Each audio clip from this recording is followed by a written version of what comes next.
नमस्कार दोस्तों, मैं कृष्णपाल सिंह, सहायक आचार्य भूगोल, आज उपस्थित हूँ एक नए वीडियो के साथ। और आज हम अपने इस वीडियो में बात करेंगे नदी के निक्षेपात्मक स्थल रूपों की। इससे पहले जो मैंने वीडियो बनाया उसमें आपने नदी के द्वारा अपर्दन से बनने वाले स्थल रूपों की बात की। नदी के द्वारा अपर्दन से कौन कौन से स्थल रूप बनते हैं। और अब हम इस वीडियो में बात करेंगे नदी के निक्षेपण प्रक्रिया से बनने वाले स्थल रूपों की, कि नदी अपने साथ बहाकर लाए गए मलबे को निक्षेपित करती है और उस निक्षेपित मलबे के द्वारा कई प्रकार की स्थलाकृतियों का निर्माण होता है। वो निक्षेपात्मक स्थलाकृति कहलाती हैं। तो चलिए अब हम इस पर विस्तार से बात करते हैं। तो सबसे पहले नदी के निक्षेपात्मक स्थल रूप का सामान्य परिचय। तो नदी अपने मार्ग में चट्टानों के अपर्दन से प्राप्त मलबे को अपने साथ बहा करके स्थानांतरित करती है, अपने साथ बहा करके ले जाती है। लेकिन जब ढाल धीमा हो जाता है तो नदी का वेग कम होने लगता है, और जब नदी का वेग कम होने लगता है तो उसकी मलबे को स्थानांतरित करने की क्षमता घटने लगती है। फलस्वरूप मलबा जमने लगता है, मलबे का निक्षेपण होने लगता है। और इस प्रकार मलबे के निक्षेपण से विभिन्न आकृतियों वाले स्थल रूपों का निर्माण होता है, और उन स्थल रूपों को नदी निक्षेपात्मक स्थल रूप के रूप में जाना जाता है। और नदी के द्वारा निक्षेपण से बनने वाले जो स्थल रूप हैं वो हम आगे इनकी विस्तार से चर्चा करेंगे। तो सबसे पहले अब देखते हैं नदी के द्वारा कौन कौन से प्रकार के स्थल रूपों का निर्माण होता है निक्षेपण प्रक्रिया के द्वारा। तो यहाँ देख सकते हैं आप स्क्रीन पे, सबसे पहले है जलोढ़ शंकु। नदी के निक्षेपात्मक स्थल रूपों में सबसे महत्वपूर्ण जो स्थलाकृति है वो जलोढ़ शंकु है। और जलोढ़ शंकु का निर्माण उस स्थिति में होता है जब नदी पर्वतीय क्षेत्र से नीचे उतरकर मैदान में आती है तो उसके ढाल में अचानक कमी होती है, और ढाल में अचानक कमी से नदी का वेग एकदम कम हो जाता है। और जब पर्वतीय क्षेत्र से मैदान में नदी आती है तो वेग कम होने के कारण अपने साथ बहाकर लाए जाने वाले मलबे को उस पर्वत की तलहटी में जमा कर देती है, और उस मलबे के शंकु के आकार में जमने से पर्वत की तलहटी में कई शंकुनुमा ढेर बन जाते हैं। तो इस शंकुनुमा मलबे के ढेरों को ही जलोढ़ शंकु के नाम से जाना जाता है। तो ये नदी के द्वारा लाए गए मलबे के शंकु आकार में पर्वत की तलहटी में जमने से बनते हैं। तो इस प्रकार की स्थलाकृतियाँ हैं उनको जलोढ़ शंकु के नाम से जानते हैं। अब दूसरी स्थलाकृति की बात करें, और दूसरी स्थलाकृति है जलोढ़ पंख। और जलोढ़ पंख, जलोढ़ का मतलब है जल के द्वारा बहाकर लाए गए, और पंख ये पंख जैसे आकृति में है, इसीलिए इसको जलोढ़ पंख के नाम से जाना जाता है। और जलोढ़ पंख जैसा कि आप चित्र भी देख रहे होंगे, पर्वतीय या उच्च क्षेत्रों के तलहटी में जब मलबा जमता है तो उससे जलोढ़ पंख बनते हैं। और जलोढ़ पंख तब बनता है जब पर्वत की तलहटी में कई जलोढ़ शंकु आपस में मिल जाते हैं और एक विस्तृत क्षेत्र में उस मलबे का जमाव पंख के रूप में हो जाता है।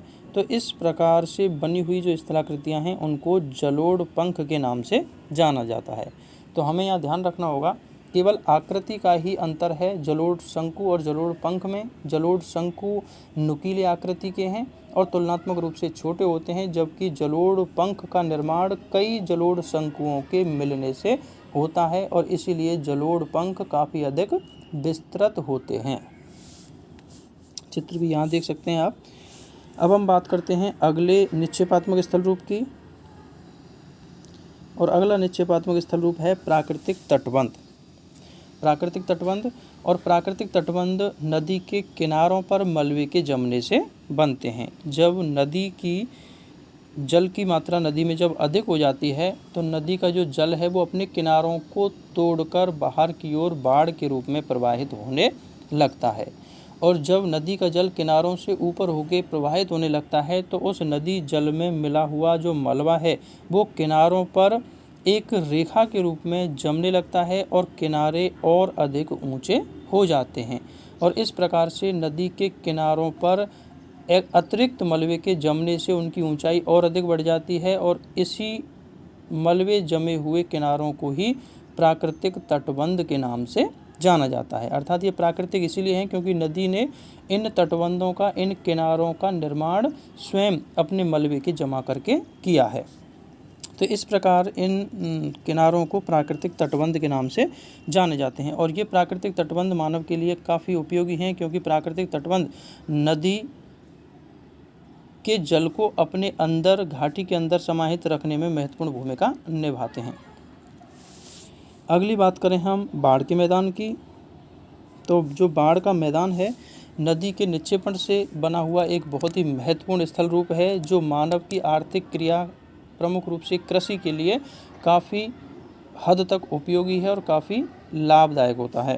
तो जो बाढ़ का मैदान है, तो जब नदी में जल की मात्रा अधिक हो जाती है, अर्थात नदी में जब बाढ़ की स्थिति बनती है, तो नदी का जल काफ़ी विस्तृत क्षेत्र पर बिखर जाता है, काफ़ी विस्तृत क्षेत्र पर फैल जाता है।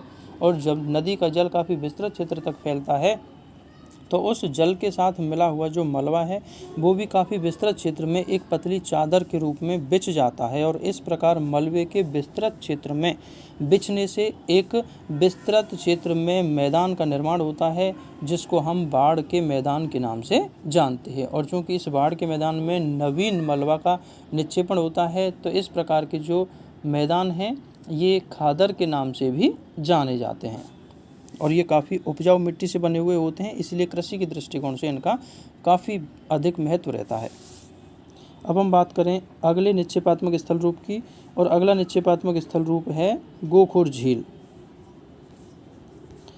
और गोखुर झील, इससे पहले हमने जो है नदी के अपरदनात्मक स्थल रूपों में नदी विसर्पों की बात की थी, कि नदी जो है मैदानी क्षेत्र में टेढ़े मेढ़े मार्ग से, घुमावदार मार्ग से बहती है, और नदी के जो मोड़ होते हैं वो विसर्प कहलाते हैं।